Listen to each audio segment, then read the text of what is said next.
Hey everybody, welcome back to my channel. My name is Jazz.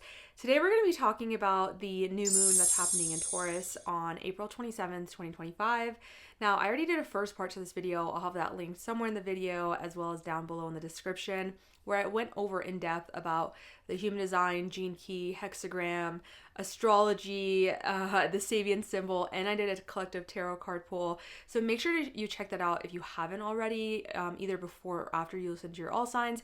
It'll give you a really nice holistic understanding of what this lunation is about. Around this time, yes, because I talk about the important transits like Venus, the ruler of the moon, being conjunct Saturn and the North Node, as well as that Mars-Pluto opposition that's squaring this new moon, which is creating a T-square, fixed T-square. So lots of information about that you don't want to miss. And in this video, we're going to go over the all signs, of course. So you're going to see how this relates to your signs. Just a brief overview in the all signs. I'll mostly be discussing where this new moon is happening in Taurus in your chart. We'll also bring in the Mars-Pluto opposition because it's a biggie, and then also how that affects the new moon. And I will also talk about that Venus-Saturn North Node conjunction in your part of your chart, and how that can be relating to some of the things that are happening during this time. I would love to hear how you guys have been feeling, if you've been feeling this Mars-Pluto opposition, especially because that is exact on the 26th, but we've been feeling it for at least 10 days before, and we'll be feeling it for at least 10 days after, especially if you have anything around the beginning of the fixed sign, so like 0 to 6 or 7 degrees for the Mars-Pluto opposition of Leo, Aquarius, Taurus, or Scorpio. Big changes may not always feel super comfortable, but they may be exactly what we need at this time. That's kind of been my mantra, is I may not get what I want, but I always get exactly what I need. And I think that that's something that we can all keep in mind going through some of these transits that are coming up around this new moon. But without further ado, let's begin with the all signs.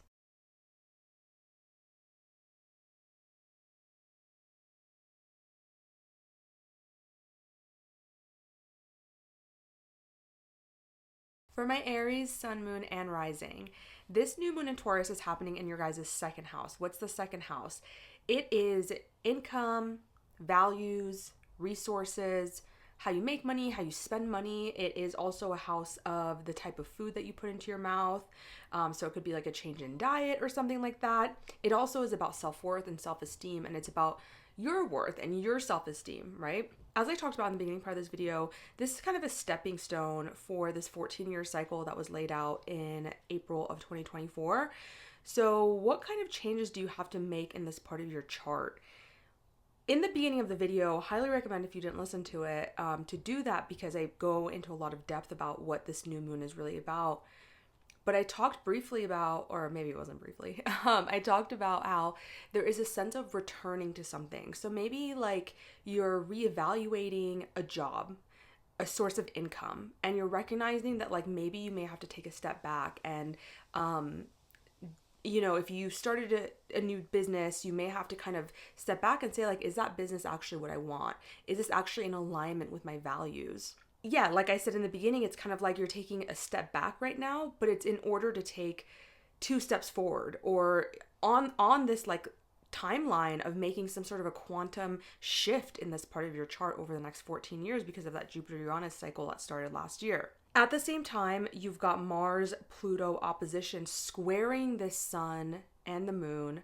And for you guys, it's from your 5th and 11th. And so the 5th house is very much about standing up for your own sense of self-expression, who you want to be out in the world. And then there's this underlying feeling that somehow it will feel like you may be rejected by society. You may be rejected by your friend groups. You may be abandoning, or you may be abandoned by those people, organizations that you belong to. If you stand up with dignity and pride for what you actually want to accomplish, there's this like really deeply rooted fear, and there may be actually some sort of a friction or opposition or conflict between you and friends, or you and an organization that you're a part of. This could also be the 5th house having Mars there. If you have children, this could be something, conflict arising with your children. or even a love partner, because the fifth house is romance as well. So, but for a lot of you guys, I feel like it's an innate sense of like creativity. And creativity, like I always say, it doesn't have to be the arts. You know, it's a creative solution, which I talked about a lot in the beginning of this video, is that this new moon is asking us to get really creative and not limit the possibilities available to us in the Taurus part of our chart. So like, yeah, I don't know, like for some of you guys, it could be like money is tight. And so you're feeling pressure because from this Mars-Pluto opposition, because it's like, okay, well, I want to exert my influence out in the world, but I'm afraid that I'm not going to have a sense of belonging, and like money's tight, or I'm not going to have the funding available, or I don't have the self-esteem. I don't have the self-worth, the value of the self to put myself out there in a way that could possibly make me unsuccessful or unlikable or rejected by society in some way, or the people who are close to me, my benefactors, people who expect something from me. And so this could be kind of coming to a boil right now. And I think ultimately what this new moon is trying to do, as we saw with the Sabian symbol, is to try to show you that you can get really inventive and creative in this part of your chart. Because the thing is like, the Taurus part of our chart tends to be an area where we don't really like change. Really, it's all of the fixed signs in our chart. So for you guys, that's the 2nd, the 5th, the 8th, and the 11th. Those are parts of your life that you don't like a lot of change in. So like, you may stay with romantic partners too long. You may stay with friendships and organizations too long. You may stay with creative projects too long. You may stay with ways of making money too long. And so this is a time of reevaluating if like the way you're making money is correct. And you don't have to abandon the way of making money, but you may have to change your relationship to it. And that's what this new moon is kind of asking you to do. And in the next 6 months, you're going to see some sort of fruition from the changes that you're making around this time. And that's going to be happening in your 8th house. And so you may be finding that right now, actually, what you can lean on is, because this is the open end of the T-square. So it's like, this is where you can rely on support from other people right now. Maybe emotional support, maybe financial support from others, whatever kind of support you're needing, leaning on, like doing psychological healing around money possibly, or your creativity, or the organizations and the benefactors that you have, your hopes and wishes for the future. If there are fears that are holding you back, doing some psychological healing, the 8th house is a very healing place. So working with somebody who can help you kind of confront those things, I think is going to be really important, because in 6 months, you're kind of going to see that polarity come up with the full moon. We've got the Saturn, Venus, North Node conjunction in your 12th house. So, this is really about you having to, there's a decaying happening of values deep in your subconscious. There are addictive patterns that really have to go this full moon. And it may be around money, yes, and your self-worth and how much you believe you're worthy of doing what you actually love in this world and standing up for that. But it could be really anything, and it could be related to relationships as well and creativity, because it's Venus. But because it's in your 12th house, it really rules addictions of all kinds that you're really like being asked to release during this time in order to move into this new version of you. I mean, you're going to have Saturn in your sign by the end of May. Neptune's already there. This is a big moment for you guys. And I think that especially with your ruler being a part of this Mars-Pluto opposition, you're definitely feeling this tension, whether externally or internally, to make some sort of a change. I advise that, before you make that change, without making it super impulsive, just seeing how well you can hold the balance. My best advice to anyone for that is meditation. I talked about a lot about that in the beginning of the video, because we really, with oppositions and then a T-square, it's like something's got to change in the Taurus part of your chart. But as far as it comes to like conflicts, there may be a sense like we need to feel a little bit balanced before we take any action. Otherwise, we may be coming out of like old addictive patterns, and it may not be super helpful to us. So Aries, let me know how that resonates for you guys. I will see you next time. Okay, so for my Taurus sun, moon, and rising, we've got this new moon happening in your first house, in your sign. So especially if you have anything around 7 degrees of Taurus, this is going to be affecting you pretty strongly. I talked a lot in the, well, I didn't speak so much about this, but I talked in the first part of the video about this Jupiter-Uranus conjunction that happened in your first house last year. And how this new moon and every new moon in Taurus for me is just kind of like a building upon that energy that wants to culminate in, it's going to take about 6 years from this point, but it's a 14-year cycle. So how are we moving towards these like quantum shifts, quantum dramatic, innovative leaps in our first house for you guys? And in some regard, this may require, as I talked about, because of the hexagram, some sort of returning in your first house, some sort of a redoing, taking a step back in your sense of your first house things. Well, let me tell you what your first house things are, because you're like, what is that? Well, your first house is your attitude, it's your physical body, your appearance, it's your identity and how you show yourself in the world. It's the house of new beginnings as well, because it's the first house. Your approach to life, it also rules your health.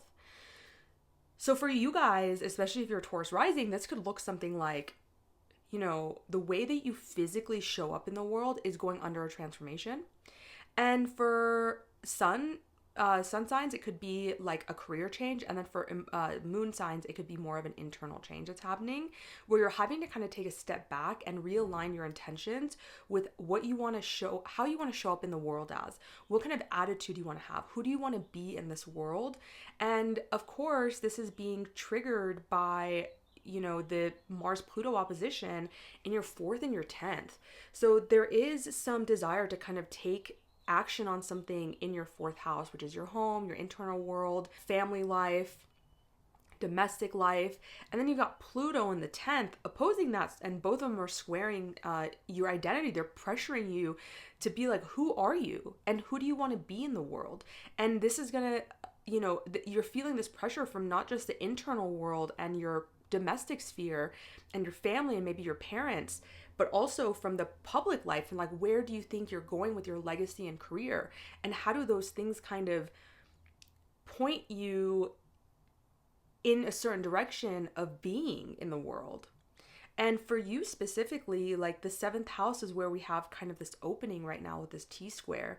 So resting on other people in your life, asking for support, and allowing your one-on-one partnerships to kind of be there for you and maybe be like a sounding board for you as you're going through these major developments in your life and these changes that are happening. With the Mars-Pluto opposition, there is a sense that like there is some shadow work that needs to happen with the 10th house, your career, your legacy, your public status. You know, is there a part of you that has been like holding back there out of fear that you won't be accepted as you are? And Mars in the 4th house is like giving you this like inner emotional courage to show up publicly in the way that you want to, but that requires you having to change something about your identity in the 1st house. And this is what this new moon is about.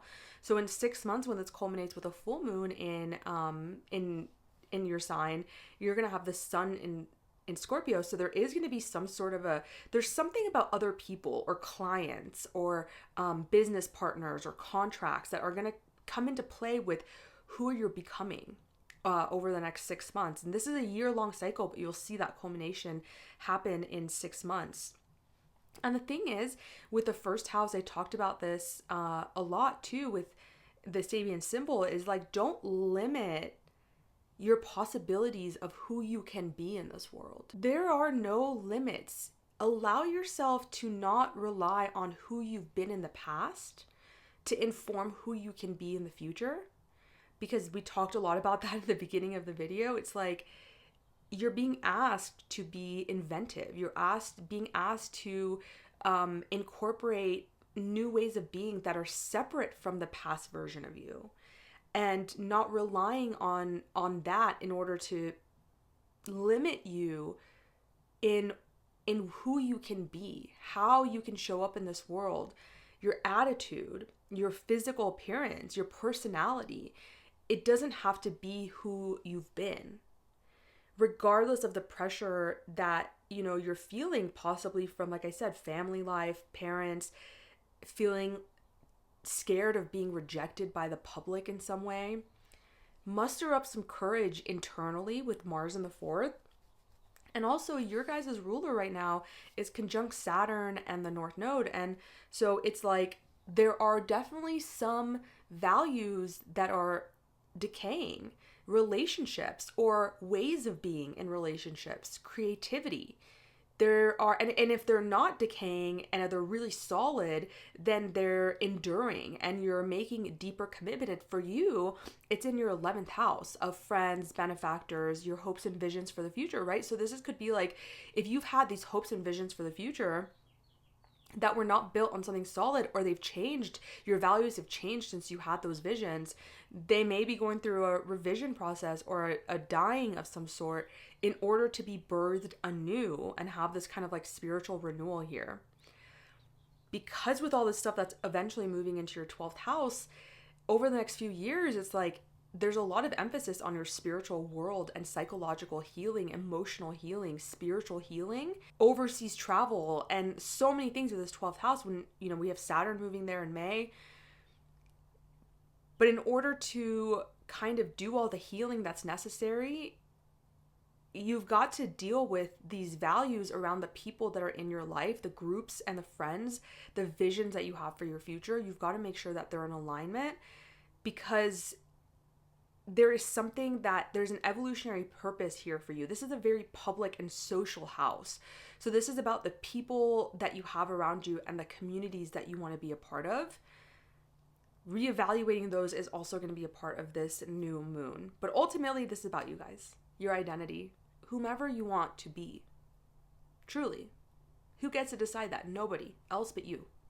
So let me know how this resonates for you guys, Taurus. I'll see you guys next time. For my Gemini, Sun, Moon, and Rising, you guys have this new moon happening in your 12th house. Your 12th house is a big house. It's about solitude, grief, loss, closure, subconscious thoughts and beliefs. It's about things that are invisible to us, the spiritual realm.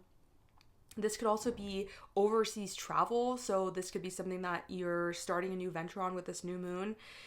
This could be also self-limiting beliefs, dream life. It's Neptune's world, right? It's Piscean, but this is where Taurus rules for you guys. So this is where you're starting this new year-long cycle, but really will culminate in 6 months. And as I talked about in the beginning of the video, which I highly recommend if you haven't listened to that, this is kind of, in my opinion, like building upon this Jupiter-Uranus cycle that started, its 14-year cycle that started last year. You may have to do some spiritual work on yourself during this time. And I talked about in the beginning part, like this hexagram of return means that there may be some subconscious beliefs, some addictions. The 12th house is also addictions. And that came up very strongly in the tarot and the gene keys, that you may have to be called to reassess during this time. And that may mean that like any spiritual venture you've been on, any work you've done on addictive patterns, you may kind of have to take a step back in order to move forward in a new way. Like maybe the way that you were working with stuff wasn't really effective, and now you're gonna have to take a step back. Maybe this even has to do with like travel for some of you guys, right? So it could be that you're having to redo your relationship with how often you travel, and if you want to move overseas, or if you want to do something like that. And ultimately for you guys, this is being squared by this Mars-Pluto opposition that's in your 3rd and 9th house. When Mars goes into your 3rd, by the way, like life can feel super busy and it can feel very hectic. But this is also like the 3rd and the 9th house and the 12th are all travel aspects. So this is like all very tense. There's something about movement for you. And I would say just around this time, movement in general may be something that is causing a lot of tension. So like if you are having to travel, there may be delays. I know I was traveling and I had so many delays, and this was like almost a week before this new moon. So because of that Mars-Pluto opposition though that's happening in your travel houses before, you know, the new moon even. So just being wary of that. But ultimately, the bigger picture with Mars and Pluto here squaring your 12th house is like, once again, we're talking about your beliefs and your mindset. There's a lot about subconscious beliefs and your conscious beliefs that you hold, the kind of faith that you have in this world. And it's almost like you believe that maybe what you're doing in your day-to-day, in your immediate environment, that you want to take action on, somehow there's a fear. It's triggering some sort of a fear or an opposition, maybe from a mentor or a father figure. But also it could be making you feel like it contradicts some sort of like belief that you have about the world. And so you're feeling this constriction of like, should I do this? Should I not do this? Should I move? Should I not move? Should I, go back to school? Should I not go back to school? I'm just trying to think, should I teach? Should I not teach? Should I learn this skill? Should I not learn this skill? And it's creating this tension of like wanting to move towards something, but feeling in some way like fearful. When I see Pluto in the ninth, something that comes up to me too is like the ninth house is so much about faith. And also you have the 12th house indicated because of the new moon there, which is also a very spiritual and faith-based house. So there's like a lack of faith in the world, in the unknown, because with the new moon in the 12th house is very much about the unknown.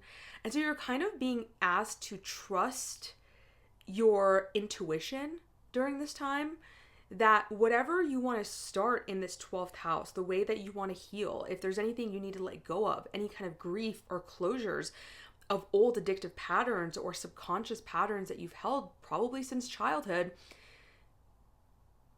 you have to be willing to know that that may look like very confusing at this time. It's not going to be very clear, right? Because Taurus for you guys is difficult. It's right behind you. So you can't ever really see that part of your chart. And things that come up from there could surprise you. And you've got Uranus there too. So it's just be really easy with yourself. If you're going through something difficult that's coming up from the past. And I think ultimately what we talked about in the beginning of this video is like, don't let your past define your future when it comes to these things. If you've had a certain addictive pattern for 40 years, you don't have to continue that. Like, I know that it's easier said than done, but it's not impossible. And that's what the Sabian symbol really wanted to point out. You have to just try something different. Get inventive, get creative. And for me, especially because this is happening in the 12th house of solitude and meditation, that's my advice to everyone, like every day, but especially during this time, because of what I talked about in the first part of the video. It's like, can we have space between this tension that's happening Mars-Pluto and informing our decision-making with the Taurus part of our chart? Can we hold that tension so we can have this gap within our sense of reactivity and action, and so we can make different decisions that are more rooted in creativity and inventiveness and limitless possibilities and not chained by our past? Then we've got this Saturn, Venus, North Node conjunction in your 10th. So you are having to let go of a lot of values, relationships, sense of creativity in your 10th house of career if they are no longer in alignment with you. I shared in the beginning part of my video about my journey, and I'm a Leo rising, but I'm a Gemini sun. And so like it kind of represents what I'm going through with my career and my legacy and my reputation, public status. Yeah, it could definitely be something like that where you're letting go of a career in order to pursue one that's more aligned. But also, if you are pursuing something that's very aligned with your values, then Saturn and the North Node are gonna really assist you in building that and prospering in that and enduring with a renewed sense of commitment there. So it doesn't have to be that something's dying. It's just that certain things may have to die in order for the real, true, aligned things to prosper in that part of your chart. And with this, you kind of just have to trust the process, even if it doesn't feel logical. And yeah, I think for you guys, there's a lot of healing that needs to happen right now. Mental, psychological, faith, spirituality, mindset. And don't let the busyness of Mars distract you from the bigger picture of what you're going to need in the long term. Jupiter is still in your first house, giving you a lot of protection to do what you need to do. And Jupiter will amplify and help whatever aligned decisions you make in your life right now. Even if it doesn't make sense. It's not logical, Okay, so let me know how that resonates for you guys, Geminis, and I'll see you next time. For my Cancer, Sun, Moon, and Rising, Mars is finally out of your first house. We talked about that in my Mars and Leo video. I'm sure that's feeling really good, but now you're being asked to integrate a lot of those things that you learned about boundaries and assertion and how you want to show up in the world and taking action in this way that asserts your sense of self and identity. And now you're going to have to integrate that with your sense of values. And okay, we'll get there. I want to talk about this new moon first. So this new moon in Taurus is happening in your 11th house. Your 11th house is a house of your friend groups, your communities, whether that's online or in person. It's about your supportive groups of people, your social networks. It's also a house of your hopes and visions for the future. It's also about money that you earn from your from the 10th house, from your career, large organizations that you're a part of. This is also an area of like group consciousness and where we find belonging in the greater world at large.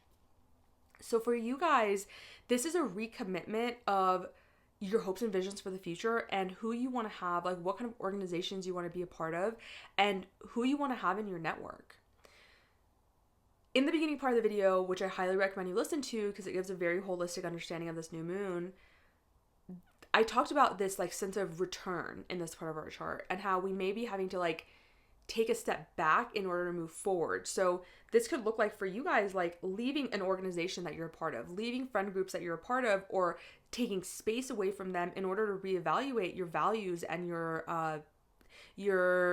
like how you want to relate to these people. What kind of visions and hopes have you had for the future in the past? And are they going through some sort of revision, some sort of realignment because you have changed so much with Mars in your first house? This is being fueled by Mars though, because Mars is squaring the new moon from your second and Pluto is squaring it from the 8th. So this is a lot about money for you guys too. It's also about your self-esteem and, other people's support of you.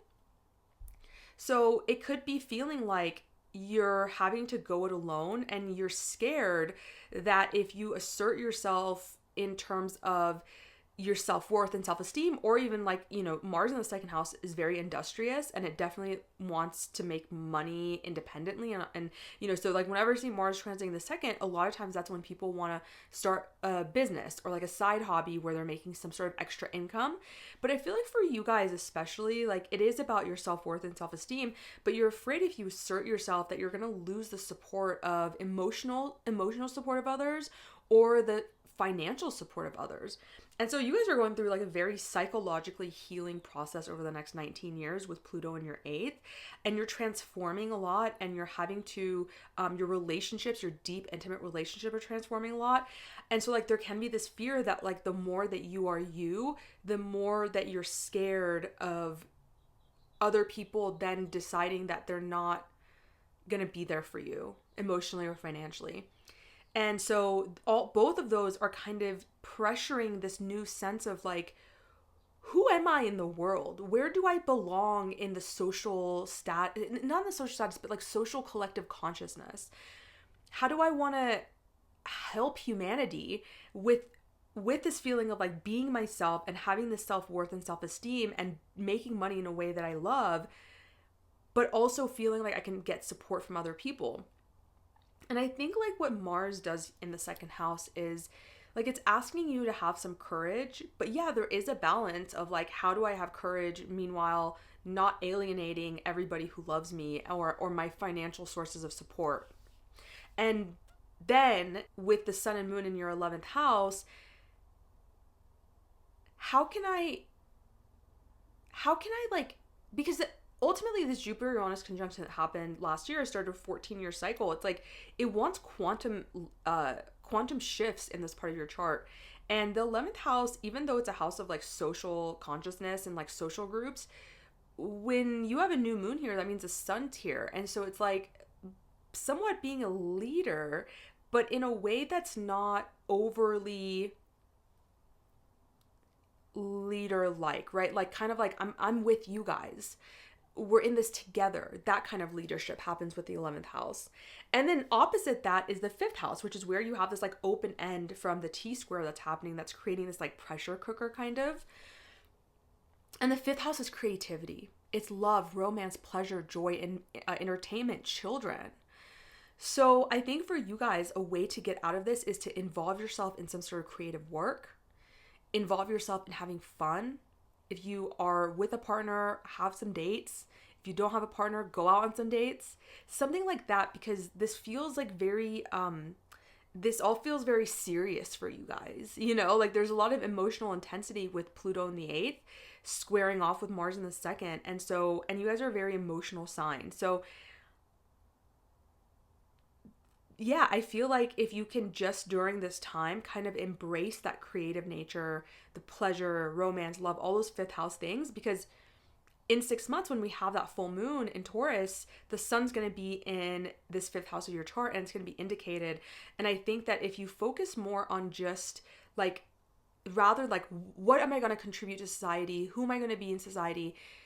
Think about just like your own process a little bit, like have a little bit more balance. Don't let this pressure cooker kind of force you out of your own sense of creativity and self-expression, because ultimately that's really important too, you know? So Cancers, let me know how this resonates for you guys. I'll see you next time. Leo, sun, moon, and rising. Wow.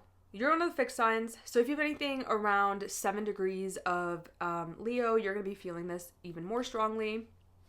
Or even just in the beginning parts of Leo, because that Mars-Pluto opposition is going to feel very, very personal for you. And Mars is at 4 degrees and Pluto is at 3 degrees. So really the beginning part of Leo, you're going to be feeling this a lot. I gave my own example of how this really correlates to my life and this Mars-Pluto opposition, and the one that dated back to May of 2023 as well. But this new moon is happening in your 10th house, your career, your legacy, your public status, your reputation, bosses, your legacy, right? Like this is not just a job, but your career and like what you want to be known for in this lifetime. And this is a part of our chart, like all fixed areas. So for Leos, it's your 1st, 4th, 7th, and 10th, where we don't like change. You know, like it's difficult for us to want to change our identity. It's difficult for us to want to change our careers, our relationships. Leos are very, very self-sacrificial in relationships. And also our home life, you know, our private world. It's like it's very difficult for us to change these things. So this new moon is kind of creating this tense aspect with Mars in your 1st house and Pluto in your 7th, giving this opposition between who you want to be in the world and what you feel like you need in order to belong in relationships and your interpersonal skills.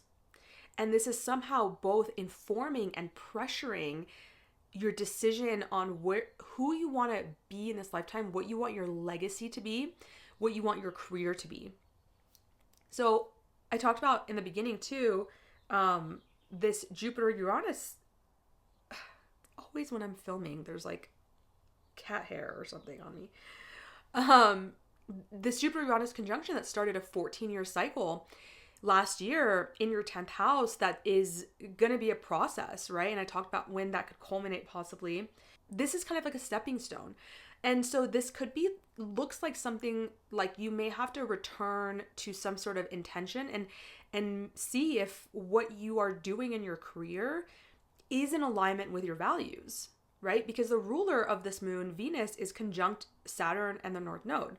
So it's like if your career really is in alignment with you and who you are, then, and your values, then it's going to be strengthened. You know, it's going to have this enduring commitment, this solidifying from Saturn. But if you are choosing something that you know is not aligned for you anymore, but you're doing it out of, well, it's secure, it's stable, I don't really want to change it, I'm afraid of what people are going to think about me, I'm afraid if people are going to disapprove of this decision, it's gonna somehow get like unbearable for you. And so the more that we kind of like are more proactive about this, the less it'll feel like crisis situations, although it may feel like a crisis situation anyway, honestly, for most people. But for you guys, you're taking this very, very personally because Mars is in your sign. So you could be having like direct conflict with other people that is really like, who do you want to be in this world? And are you willing to stand up for you? This is a time when you have Mars in the 1st house, it's a time to be selfish. And, you know, people often think that Leos are selfish, and like some Leos are, sure, but other Leos kind of dim their light. Especially, I talk about this a lot, like Leo risings especially, because we get often told like we're too much. So we just kind of like dim our light so that we don't step on people's toes. And this is not a time for that. Like, this is a time for you to make decisions, for you to be in charge of what you want.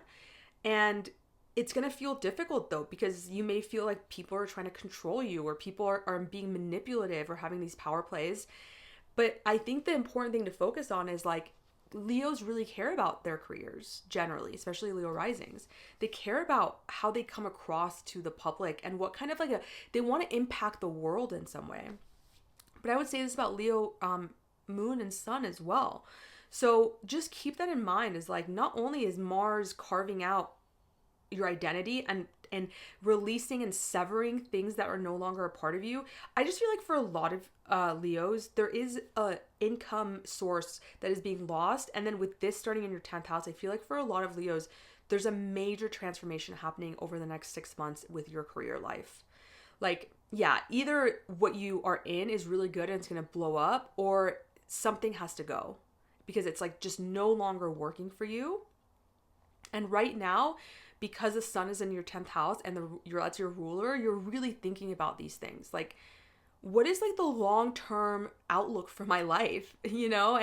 And how are these momentary struggles with this Mars-Pluto opposition, am I letting them kind of get to me too much? Kind of, you can fall into either side where you're like, okay, I'm going to assert myself, but then Pluto in the 7th is only going to get stronger. So like, how do we find a middle ground here, right? Being selfish with good intention, right? Like knowing that you're not trying to hurt people. And I think this is a really important time. Once again, I don't think I talked about this in the beginning part of the video. Being very direct is important. And of course, if you're dealing with someone who's like really awful with this Pluto in the 7th house, that may not fix things, but that's not the point. The point is like, you're regaining trust in your ability to assert yourself and to take willful action based off of you and not what other people want from you. And ultimately, this is really going to be helpful for your career and your legacy. I also want to mention, I talked about this in the beginning too, is like the open part of the T-square is your 4th house. Rely on your inner emotional strength, your inner work that you've done, your emotional foundations that you've built recently. You can rely on family as well to kind of help you get through this. Or your domestic life in some way could be helping you navigate these really big changes that you're going through in your life, and know that when this culminates with a full moon in Taurus in 6 months, the sun's going to be in Scorpio. So there could be like, for some of you guys, moving as well because of a career change or something happening within relationships. It could even be like that, or really deepening of the so what I'm trying to say honestly is, don't neglect the internal world right now, because so much seems to be happening out there and like about the public life and your relationships and who you want to be. Don't neglect your inner emotional life. Give that also some time, because it's going to be important to have that balance in 6 months. So Leos, let me know how it resonates for you guys. I'll see you next time. For my Virgo sun, moon, and rising, you guys have this new moon in Taurus happening in your 9th house. Your 9th house is a house of philosophy, higher education, law, spirituality, religion, mentors. This is, exploration, teaching. It's about publication as well, traveling, long distance travel. When I think about the 9th house, it's like where we find wisdom and truth and meaning in our lives as well. So this is a very philosophical new moon for you, right? And there is some sort of like, you're having to re-examine some belief systems because of what I talked about in the first part of the video with this hexagram of returning or return, that there is something that you may have to re-examine, and it may have to do with some sort of beliefs that you have around relationships and how you relate to other people, because the ruler of this moon is conjunct Saturn and the North Node in your 7th house. You know, you may be wanting to explore the world more. You may be wanting to explore your consciousness more. You may be wanting to explore learning more, right? And this is why it's higher education or teaching or publishing something over the next year that will culminate in like 6 months, actually.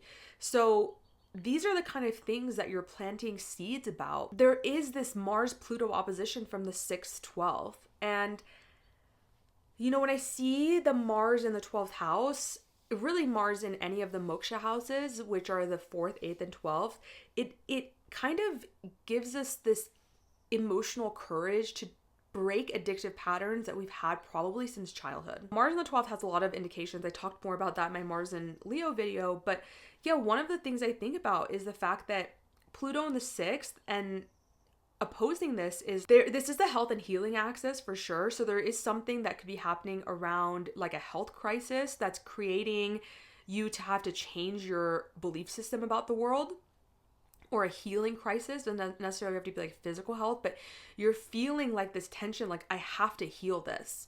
This has to end. This cycle, this addiction, this addictive pattern has to end. But then Pluto in the 6th is, the 6th house is the house of conflict, but it's also the house of the material world, whereas the 12th house is like the spiritual subconscious world. And so there's this tension between how you want to break these addictive patterns and how that can actually manifest in the physical world. And this is all pressuring this new belief that you're going to have.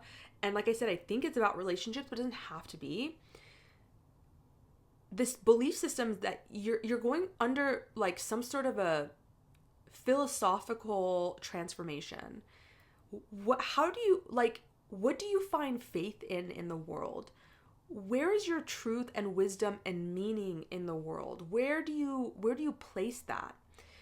Is it in the hands of a religion? Maybe you're reevaluating that. Is it in the hands of astrology? Maybe you're reevaluating that. Like, where does that come from? And how can we strengthen that or start or plant a new seed for a new philosophical belief system that allows this creation for a healing to actually take place in our lives, whatever that may be. Like I said, I really feel like because of Venus-Saturn North Node conjunction, for a lot of you guys, if it's not your relationships, it's something happening with your partner, or it's your way of relating to people. So like I talked about in the beginning part of the video, this doesn't have to mean that everyone's like releasing a relationship or job or whatever. For you guys, I don't really see like money indicated here. A little bit. You've got the, you got a little bit of money stuff with the 8th house, but I really feel like it's more relational for you. But it doesn't mean you have to like end relationships. You can. It can also just be the way that you're relating to relationships. That's kind of what I want to emphasize, because people get really like caught up in something is decaying, something is dying, meaning that has to be a physical thing that's actually ending. It doesn't have to be. Like I said in the beginning of the video, it's like how you relate to that thing could be changing. So just being cautious of that and not making super rash decisions with this Mars-Pluto opposition, because Mars in the 12th is like very difficult to understand where your action is coming from. Pluto in the 6th says that if you choose to instigate a lot of conflict right now, you're going to be met with this Plutonian, it could be manipulative person, yes, but it could also be like, you're going to be met with this like really big resistance. But I also feel like a part of you guys, it's funny, I said there's no work houses indicated and the Pluto's in your 6th. So it kind of could be about work too. I just don't get that overall sense though about you guys during this time. Obviously this is a general reading. But it also could be something like you feel like if you take action on healing this addiction, you're going to lose belonging, or you're going to lose power or something in your material life. And so it's kind of keeping you, so you're kind of like going back and forth right now. And I think honestly, like what I would say is Mars indicates action for sure, but it can also be an inner transmutation. Like I talked about that a lot. With Mars in the 12th, that's kind of how it feels. That, yeah, it's almost like you're going to have to deal with this internally. And that doesn't mean you have to do it alone, right? Like seek mentorship, seek advice, seek counsel, seek help, seek guidance. look to spiritual practices. I know I'm talking a lot about this Mars-Pluto opposition rather than the new moon, but it's just, I feel like this is coming up. If I'm talking about it a lot, it means that it's coming up really strongly for you guys. So let's focus on the fact that over the next 6 months, you're developing a greater strength of wisdom and faith and truth and meaning in the world. And like, what is this world actually about for you? And expansion of consciousness, expansion through travel as well. So I think this is actually very fruitful. And this is something that you're working on long term with this Jupiter-Uranus conjunction that happened in 2024. So Virgos, let me know how this resonates for you guys. I'll see you next time. For my Libra sun, moon, and rising, you guys have this new moon in Taurus happening in your 8th house. Your 8th house is transformation, give and take in relationships, deep emotional intimacy. It's also shared resources. So financial resources that you share with a business partner or with a bank or something like that. It's also inheritances. Other people's money is really indicated here. So it could be like clients' money. This is also a house of psychological healing, mysticism, the occult. What I feel like for you guys is that there is some sort of a renewal here. Like, you may have to pull back, and this could be in like, if you have a business, you may have to pull back on your business and so you're not making as much money. Or you may have to pull back on some sort of deep emotional commitment in order to reassess your values. And I think this has more to do with money, only because, well, I mean, you guys do a lot of stuff in your 7th house as well. And it's going to be even added more. So it could be relational. So let's say relational or money for you. But the ruler of this moon is conjunct Saturn and the North Node in your 6th, which the 6th house is a work house. It's also a house of conflict, service to the world, and illness, and health, and challenges. So I feel like this 8th house new moon for you guys is starting this new year-long cycle that'll culminate in 6 months with a full moon in Taurus around different ways of possibly making money from other people, different arrangements around shared resources, but also really looking at your deep emotional relationships and like balancing the commitments that you have. So like, are you giving too much? Are you not giving enough? There may be this kind of like imbalance that happens momentarily during this time where you're having to support somebody more financially or emotionally, or your partner or somebody close to you is having to financially or emotionally support you more. And, this is kind of being pressured with Mars in the 11th house, which is like, I want to be of service to humanity and I want to take action towards that like right now. And Pluto in the 5th is kind of opposing this, and it's saying, is this who you actually are? Like, you want to be of service, but is this way of being service that you think is gonna, change your groups and networks that you're a part of and your online communities with Mars in the 11th? I talked about that with Mars and Leo. I'll have that video linked down below. But like, Pluto is just challenging this, saying, maybe we're not quite there yet. And maybe you're feeling like, in a sense, the way that you want to be of service in the world right now and the way you're taking action is in some way like abandoning yourself. And so there's this tension, right? Like, it's like, I want to be of service in the world, but I'm unsure or scared of what my children will think, of what my inner child will think of me. Like, who do you think you are, kind of thing. Or what your romantic partner will think of you. Or you don't feel like you have the creativity or the understanding of yourself to make that dream happen.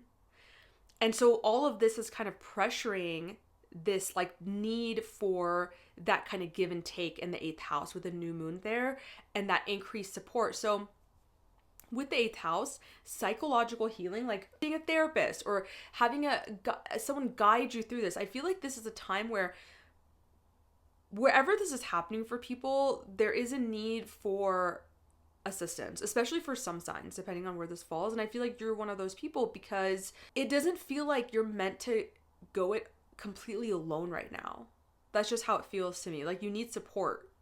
You need support.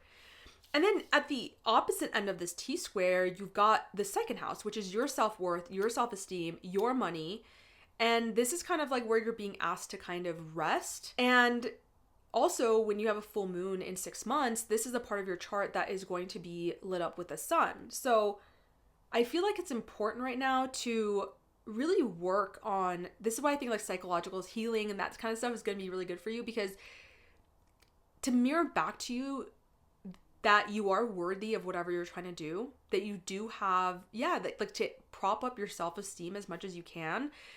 And if you're able to not fully just like give up all of your support to somebody else, and kind of keep a little bit of balance and don't rely on somebody else completely for the emotional support.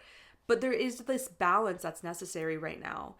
And when Mars goes into the 11th, like I said, it's like you want to take action, and you also, Mars severs. So there may be like organizations that you're cutting off from, online communities that you're cutting off from, in-person friends, in-person social networks, because you're in search of making new decisions there. Just maybe with this Pluto opposition, know that there's going to be some conflict and some tension in that decision. So make sure you're grounded, meditate, whatever you need to do if you have to make some sort of decision during this time. The last thing I want to say, I just want to emphasize this work house, this Venus-Saturn North Node conjunction, that for a lot of you guys, this could be recognizing that like a work environment or some sort of health issue that you're having, your daily responsibilities have to change, like your daily routines have to change to become more aligned in your values. If you're in a job or in a work environment that is really aligned with your values, this can help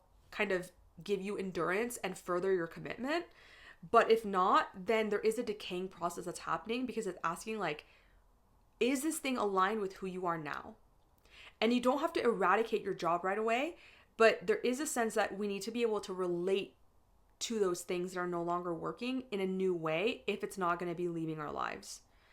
Because it's going to start feeling like quite difficult and almost like unbearable if you're in a situation, a work situation, if you're in some sort of conflict with someone and you're not acting in alignment with your values. It's going to become very difficult. So be proactive about that as well. So Libras, let me know how that resonates for you guys. I'll see you next time. Scorpio, Sun, Moon, and Rising. It's always very interesting when there's a Mars-Pluto opposition for you guys, because those are both of your rulers. So if anybody's feeling this, it's you guys, okay? Now this new moon is happening in your 7th house, which is your house of partnerships, other people, interpersonal skills, business partners, contractual agreements. So this could look like signing some sort of a contract over the next 6 months when it comes to fruition. This is a year-long cycle, but you'll see the results of it in 6 months with a full moon in Taurus. And when you do, in some ways, you have changed a lot too by that point, because this is indicating your first house is the open house. If you have anything around the beginning parts of Scorpio specifically, you're feeling this the most, honestly, because there is a lot of tension in your angular houses. What's happening, I think, like in your 7th house is there is some sort of return that is happening. Some sort of realignment that needs to happen within your relationships, or your interpersonal relational skills, or your contracts. So like if you already signed a contract, you may be having to be like, hold on, I'm not sure if this is correct. Or, if you've started a new partnership, you're like, hold on, I don't know if this is actually correct. You've ended a partnership, same thing. There's a return because of what I talked about in the beginning of the video. If you guys haven't watched that, highly recommend it, because you're the ones who is very affected by this lunation and this Mars-Pluto opposition. And I go into depth about this. Yeah, I feel like for a lot of you guys, this is not just, it's like relationship based, right? Because you got this new moon and you're planting this seed in your 7th house, which may, like I said, you might have to review something. Oh my gosh, I always have hair somewhere. It was my cat. You may have to review something regarding your relationships, because the ruler of this moon is in your 5th and it's conjunct Saturn and and North Node, it just amplifies it. It could be like a romantic partner, a dating situation. It could also be some creative project as well. And this is also a place of joy and pleasure and entertainment. So if you're doing things like playing video games, but it's not in alignment with your values now, that may have to go away. Or you may have to start relating to it differently, meaning that you play a lot less because you realize that it's not in alignment with your values. But it could also look like a dating situation, right? Like, is this in alignment with your values? And if it is, and you're in a dating situation that is really fantastic, or you have a creative project that's really amazing, then Saturn can actually, and the North Node can propel that and give you like this enduring commitment to it. So this is where the realignment has to happen. And for you guys, there is a reassessment of relationships in general. Now, this Mars-Pluto opposition is happening from your 4th and your 10th. Mars in your 10th is like getting serious. And I should have mentioned this for Taurus as well, but whenever your 10th house is indicated, and Leos, I forgot to tell Leos too. Oh boy, that's okay. I always tell myself, I always say whatever needs to be said. I can't say everything, but maybe you guys really need to hear this. Whenever I see the 10th house indicated, especially from the 4th, there is some sort of like a announcement that could be made about some sort of changes happening in the home. It doesn't have to be that though. It can just be some sort of public announcements being made because Mars is in your 10th. With this opposition to 4th, there's a lot of tension about like what's happening domestically or internally in your emotional foundations or with your family or with your parents, what you are trying to accomplish out in the world, maybe your career, who you're wanting to be out there, your legacy, your public status, your reputation. And once again, like all of this kind of leaves this empty space to your 1st house. And so instead of getting so caught up in completely losing your sense of like, who am I becoming in all of this? Don't forget that, because in 6 months, you're going to have this full moon in Taurus and the sun's going to be in your sign. And I think it's just important to maintain like a little sense of balance. And because it's the open end part of the T-square, you're having to just kind of rely a little bit on your own sense of independence right now. And that may be why the changes in your relationships are happening, because you are kind of feeling like you need to be authentic. You need to have some sort of independence here. So don't forget that aspect of it. It can be easy to focus so much on the relationship and the other people, but you are a part of every relationship that you're a part of too.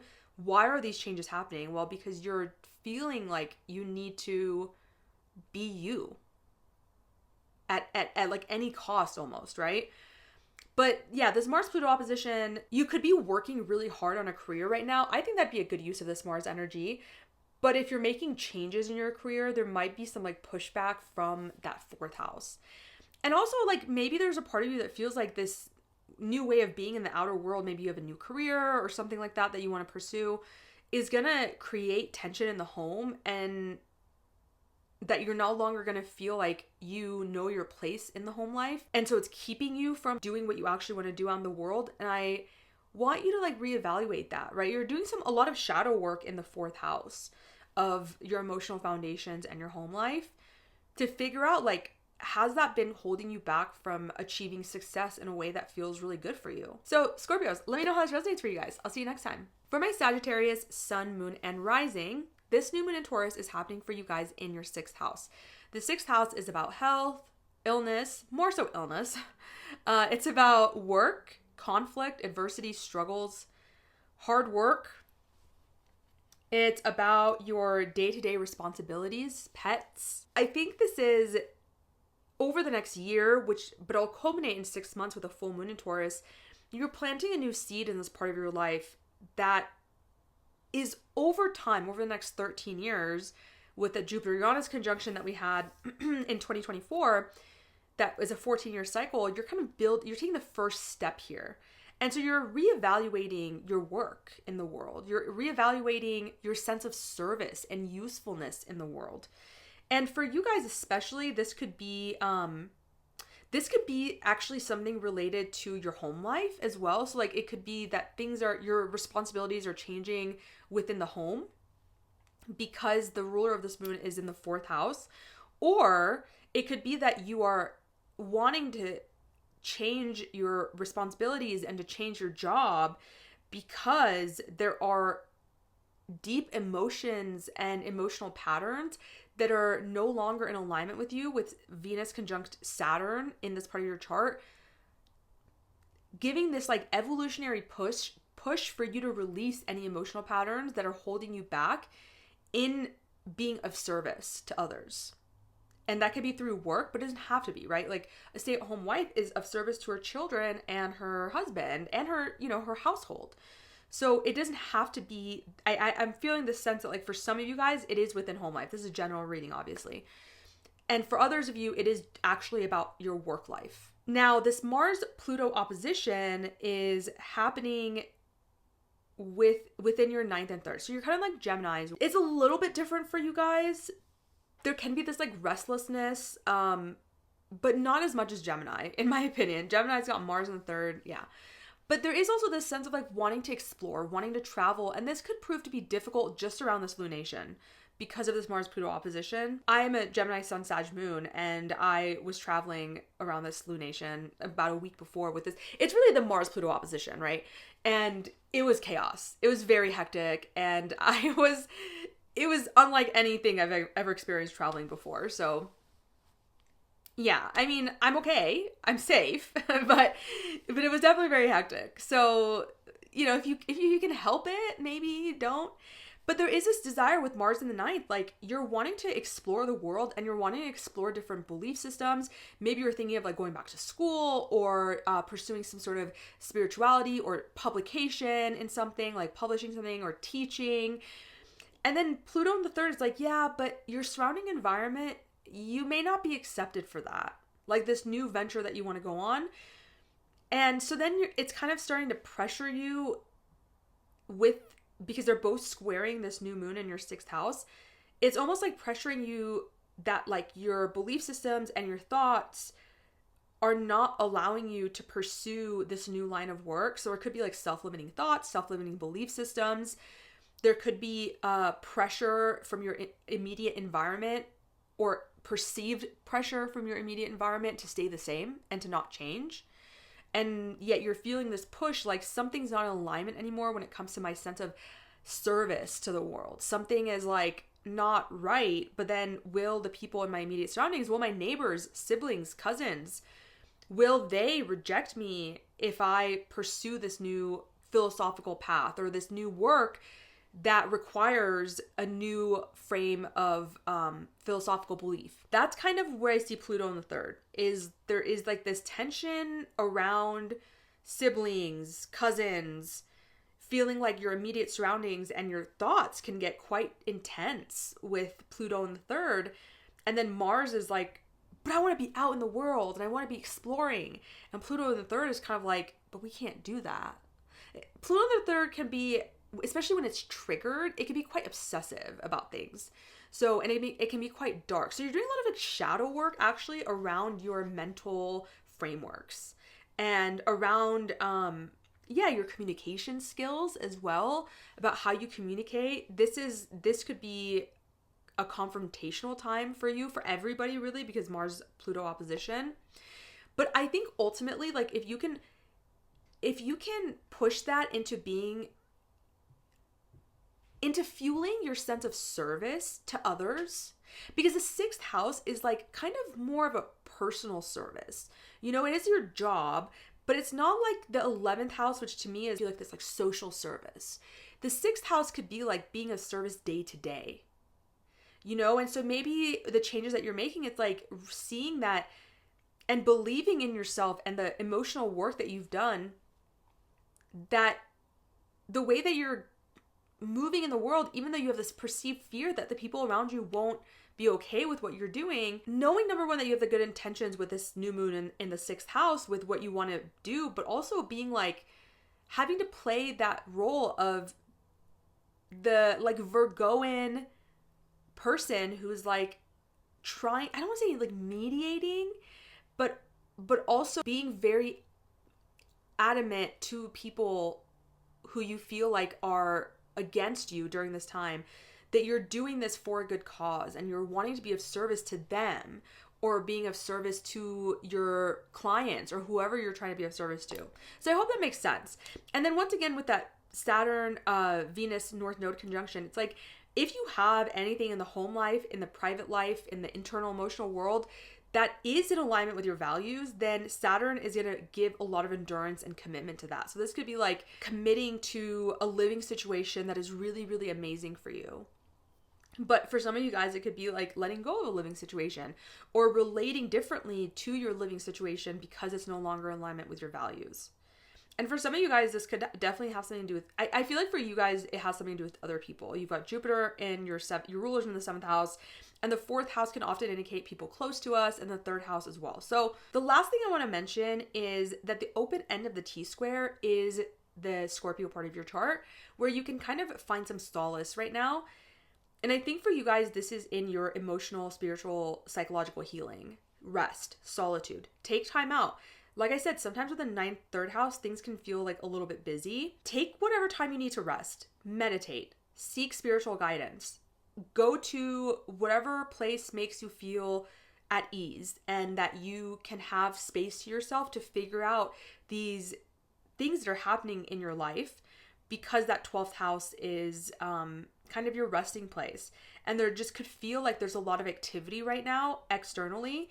But for you guys, there is a need to balance this out with that spiritual healing, any sort of, grieving whatever needs to be grieved, and also, grieving any loss that's occurred, closures that needs to happen. And this is a house of immense healing addictive patterns as well. So don't forget about that quiet part of your life, solitude. So Sagittarius, let me know how that resonates for you guys, and I'll see you next time. For my Capricorn sun, moon, and rising, this new moon in Taurus is happening in your 5th house. And your 5th house is about pleasure, romance, love, entertainment, children, creativity, self-expression. This new moon is beginning a new year-long cycle that's going to culminate in about 6 months with a full moon in Taurus in this part of your chart, also highlighting your 11th house. What I could see this being as for you guys is some sort of a return on an agreement around love, romance, or maybe a creative project. As I talked about in the first part of the video, there is some sort of like realigning with our intentions in this part of our chart. And so something you may have started may need revision, or it may not need revision, but what it's asking of you right now is to come back and make sure that whatever it is I'm talking about and whatever it is you're planting this seed with over the next 6 months, really for it to culminate, is based on true intentions and values, because you've got the ruler of this moon, which is Venus, conjunct Saturn and the North Node in your 3rd house. So this is something to do with communication style, thought process, maybe some skill that needs refining, or skill sets that you have that are either going to be more enduring and super solid, or they need to be let go of because they're no longer in alignment. So this could be like communication styles that you realize are no longer in alignment with your values. Like maybe you're very harsh in communication, or maybe you're passive aggressive in communication, something like that, and you are wanting to change that. And this is going to make a huge difference in how you express yourself in the 5th house realm, how you speak to your children, possibly in your relationship with your children, your romantic relationships or relationship, and how you relate to that person, and as well as creative projects as well. So maybe your creative project is something which uses words, and so this is very relevant with this third house activation. The Venus-Saturn, especially because Saturn's your ruler, Venus-Saturn North Node conjunction in the 3rd also to me points to the fact that there might be changes that are happening in your immediate surroundings. So with your neighbors, siblings, cousins, you may be changing neighborhoods, or something's changing for your day-to-day commute to work. Like something like that is changing because there may be something in that regard, maybe something to do with a relationship or creative project or work or something. Although, work can be indicated because you've got Jupiter in the 6th. That is no longer working, right? Because Saturn is a decaying process and Venus is our values and our relationships and creativity, and it's in your third house. So yeah, there may be changes happening, or if you're starting something new in your third house that is of your immediate surroundings, all those things, that is really built on solid foundations, new ways of communicating, then Saturn actually will give you this really beautiful commitment and endurance to have the self-worth to like keep this going. So it could be really positive in that sense if what you're doing is in alignment with your current values. But yeah, this realignment is happening also, like I said, in the 5th house with this Taurus new moon. So I think that's really the big thing. Now, you do have this Mars-Pluto situation happening in your 8th and 2nd. So Mars in your 8th house can give, like I said in my Mars and Leo video, like a lot of emotional courage. It can also bring fighting within business partnerships or deep, intimate relationships, emotional relationships as well, because that's what Mars can bring, conflict. So a lot of times when Mars is in our like 7th and 8th, there can be a sense that like somebody else is being in our lives is being more aggressive or showing more Martian qualities of self-assertion. That doesn't have to be bad. It could be that they're wanting to assert their independence and their needs. Especially in the 8th house, it becomes like more intimate, right? Because the 7th house is like one-on-one partnerships. The 8th house is really people that you share things with on a deep level. So intimate partnerships or business partnerships. But then you've got Pluto in the 2nd, that is like there's fears around security, like financial security for this. And so like that may be some shadow work that you have to do around money and around what makes you feel safe and what values and self-esteem you hold regardless of having a relationship with other people, right? Because the 8th house is the 7th from the 2nd. So it's not just our value and our self-esteem, but other people's esteem as well, and other people's, like, it's like this give and take in relationships, whereas the 2nd house is really about you. You know, maybe your business partner or your partner is acting in a way that is making you feel like there's a perceptive threat to your sense of like financial stability, and then that's causing some tension. But regardless, all of this is kind of pointing towards putting some pressure on this new moon,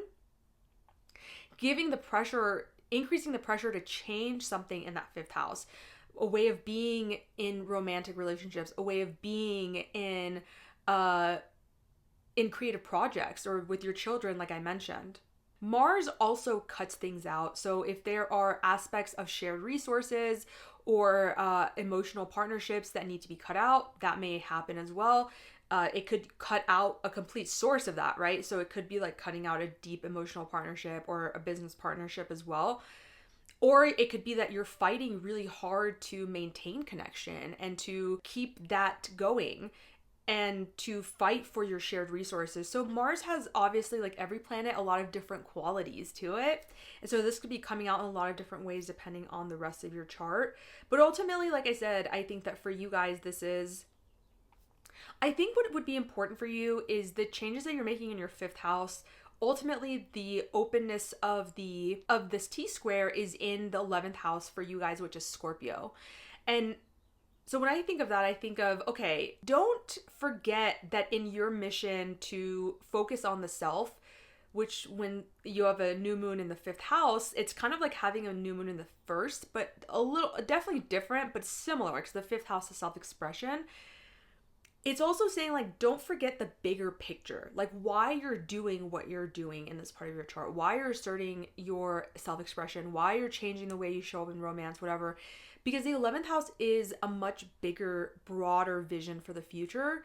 And so if you can think about the fact that what you're doing right now could actually be impactful in the world, possibly as a service to society, or just in the broader sense of your own personal vision for your life, that may help you kind of navigate these tensions that you're feeling, possibly from other people, but also internally with this conflict internally.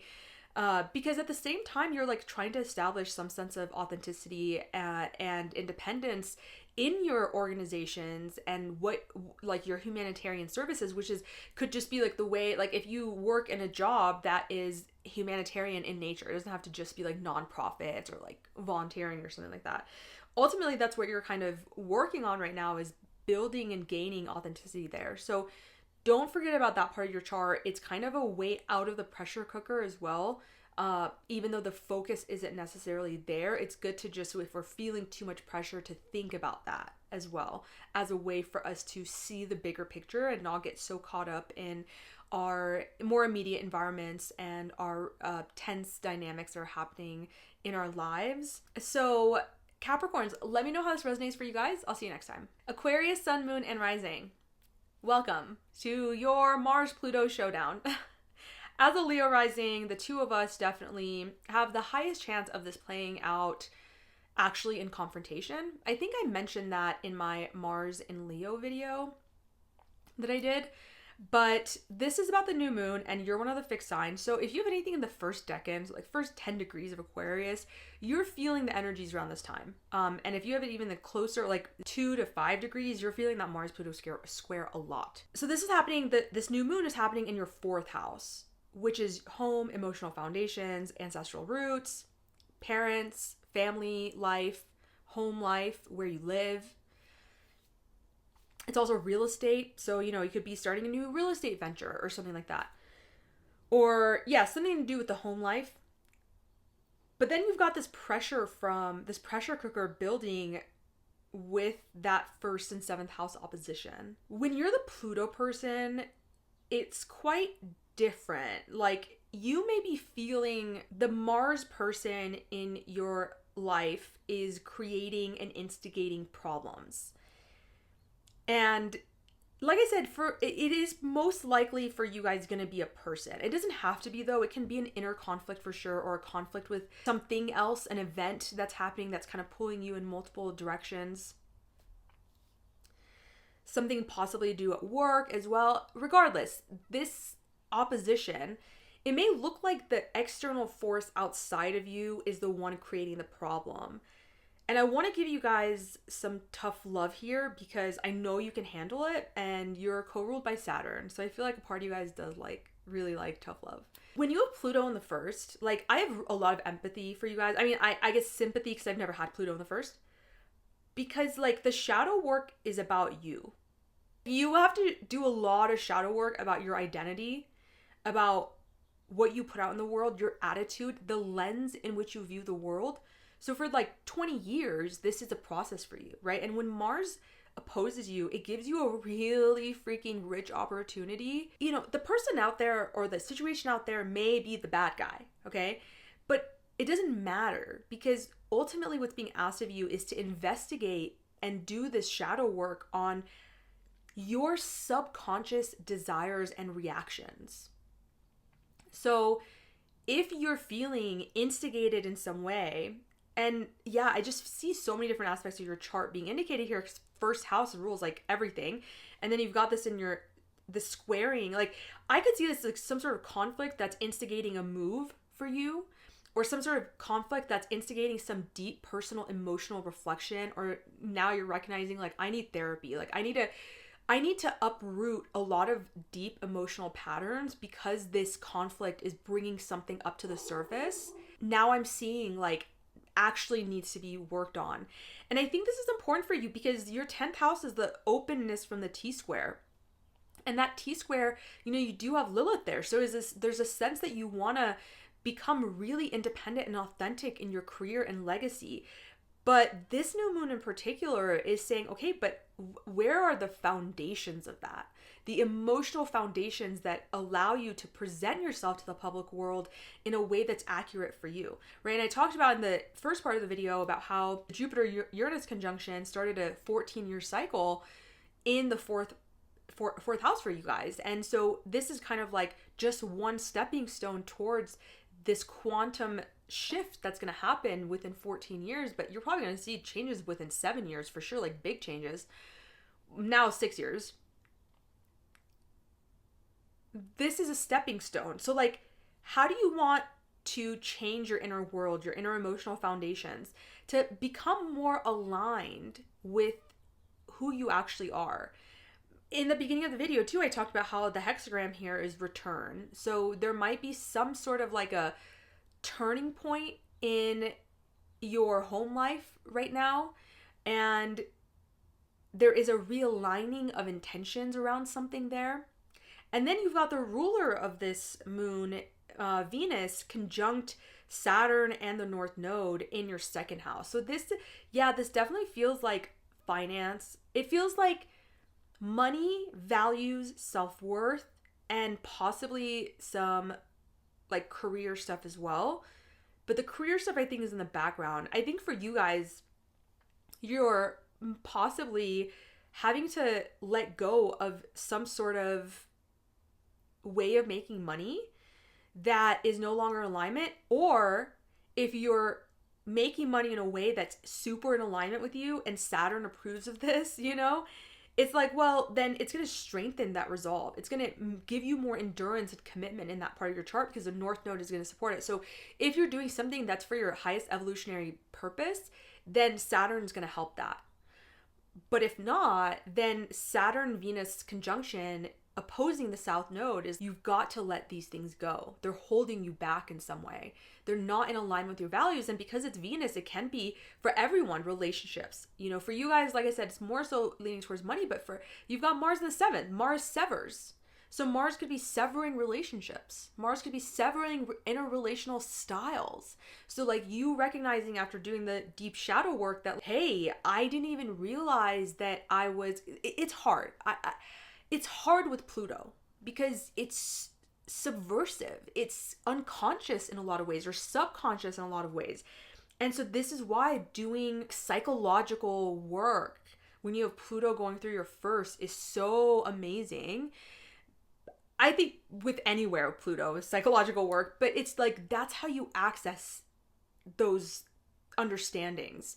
It may be an aha moment that you have with this Martian influence that opposes you that makes you realize like, oh my God, I've been unknowingly following some sort of like story or some sort of shadow aspect of myself and reacting from these subconscious patterns that I don't want to act from anymore. And then somehow that has been feeding conflicts in my life with other people. And maybe because this is pointing in the 4th house, maybe this is something you've been doing since childhood.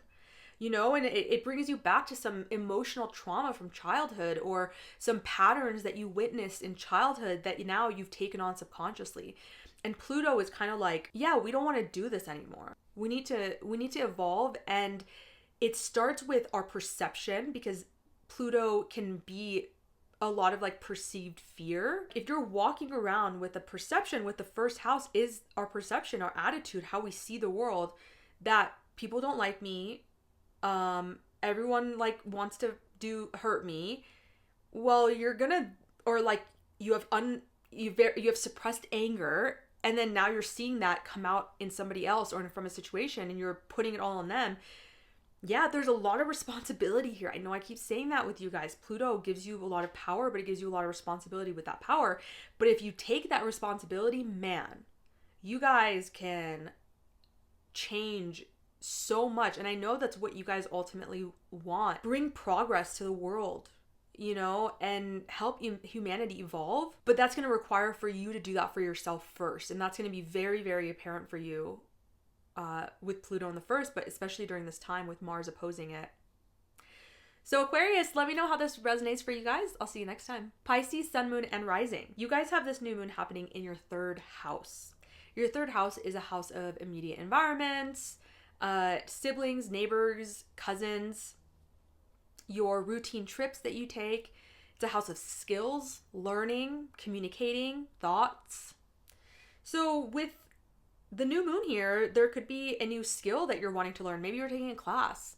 Maybe you're desiring to communicate in a new way. You're realizing that your communication patterns have instigated issues, you know, and you want to kind of bring a fresh new perspective to that. The ruler of this moon is in your sign, exalted, yes. And if you have been working on yourself and your identity and your outlook on life and your health in a way that's really aligned with your values, then Saturn and the North Node are going to give you even more of that. They're going to solidify that for you and amplify that for you. But this Venus-Saturn conjunction is saying that like anything, relationships, values, finances, and especially for you guys on top of that, ways of looking at the world, identities, things that our egos are attached to, if they're no longer in alignment with us, they are wanting to fall away. And it is for your highest evolutionary purpose. So this is where you have to kind of do the work of seeing it. But I think for a lot of us, like if we see that something, we may be definitely with this Mars-Pluto opposition, like kind of not sure where to go next. But I think that if a situation is really out of alignment, it's going to become unbearable for you. And this could be happening in your first house, but it could also just really be happening in your third house as well. So like a communication style, a way of relating to others in your immediate environment. The neighborhood that you're in could be something that you're wanting to change over the next 6 months. This is a year-long cycle, but you'll see some culmination in 6 months. And this is a part of your chart that, Jupiter-Uranus had a conjunction a year ago that I talked about. It's a 14-year cycle. This is kind of a stepping stone. And the third, ninth house is a teaching axis as well. I would say the third house is a little bit more about learning than it is teaching. And the ninth house is a little bit more about teaching. But you've got Lilith in the ninth house. So if you are a teacher or you are wanting to explore the world, you're wanting to do that in a very authentic and independent way. And so this could be kind of implicated here. But yeah, over the next 13 years now, the third house is going through a quantum shift for you. So yeah, it could be that you're writing a book or something. It could be that you're wanting to write a blog or start a YouTube channel where you're speaking a lot. Something like that could also be indicated with the third house, but something big is happening here. The way that you communicate to others, your thoughts, your own mindset around things. Now, this Mars-Pluto opposition is happening in your 6th and 12th house. Mars is in your 6th, Pluto's in your 12th. I talked about this already a little bit in my Mars and Leo video. Mars likes being in the 6th. That's his house of joy. He enjoys being there. He works really hard. But this could also mean that like you're cutting certain jobs out of your life. Mars does sever. So this could be certain diets or health routines that you're cutting out or you're working really hard towards. I could definitely see that with the 1st and 6th house indicated. The 1st house rules health. The 6th house rules illness. So there could be a lot of like health stuff happening or like diets changing, workout routines going on. You're changing your appearance and wanting to get really serious about that.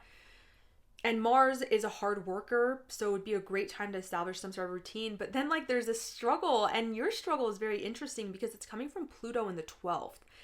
And Pluto in the 12th is like very difficult to pinpoint, right? Like where is this? Because Pluto in itself is subconscious. It's subconscious desire.